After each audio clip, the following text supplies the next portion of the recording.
வணக்கம், இது உங்கள் தினக்கதிர். எங்கள் சேனலுக்கு வரவேற்கிறோம். கட்சியின் நோக்கங்கள் மற்றும் சித்தாந்தத்திற்கு எதிராக செயல்பட்டதற்காக முன்னாள் எம்எல்ஏ கே.எஸ். விஜயகுமாரை அதிமுக பொதுச் செயலாளர் எடப்பாடி கே. பழனிசாமி வெள்ளிக்கிழமை நீக்கினார். 2000 முதல் 2011 வரை கும்மிடிப்பூண்டி சட்டமன்ற தொகுதியை பிரதிநிதித்துவப்படுத்திய விஜயகுமார் கட்சியின் அனைத்து பதவிகளிலிருந்தும் நீக்கப்பட்டு அவரது முதன்மை உறுப்பினர் பதவி ரத்து செய்யப்பட்டது. கட்சி விதிகள் மற்றும் ஒழுக்கத்தை மீறியதாகவும் அதிமுகவுக்கு அவப்பெயரை ஏற்படுத்தியதாகவும் கண்டறியப்பட்டதை அடுத்து இந்த முடிவு எடுக்கப்பட்டது. இபிஎஸ் வெளியிட்ட வெளியேற்ற கடிதத்தில் காரணம் குறிப்பிடப்படவில்லை என்றாலும் தமிழ்நாட்டில் மும்மொழிக் கொள்கையை ஆதரிக்கும் பாஜகவின் கையெழுத்து பிரச்சாரத்தில் விஜயகுமார் பங்கேற்றதைத் தொடர்ந்து இது நடந்தது.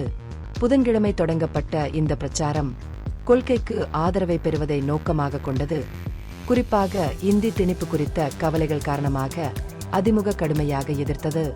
விஜயகுமார் கட்சியில் புரட்சித் தலைவி ஜெயலலிதா பேரவையின் திருவள்ளூர் மாவட்ட செயலாளராக பணியாற்றி வந்தார். ஊடகங்களிடம் பேசிய அவர், உள்ளூர் பாஜக நிர்வாகிகள் வியாழக்கிழமை தன்னை அணுகி மனுவில் கையெழுத்திட அழுத்தம் கொடுத்ததாக கூறினார். அவர் ஆரம்பத்தில் மறுத்துவிட்டார். ஆனால் இறுதியில் அவர்களின் செல்வாக்கின் கீழ் கையெழுத்திட்டார்.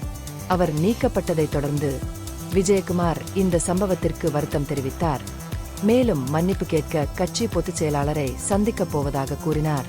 தனது செயல்கள் வேண்டுமென்றே செய்யப்பட்டவை அல்ல என்றும் கட்சியின் கொள்கைகளுக்கு எதிராக வேண்டுமென்றே செல்லவில்லை என்றும் அவர் கூறினார்.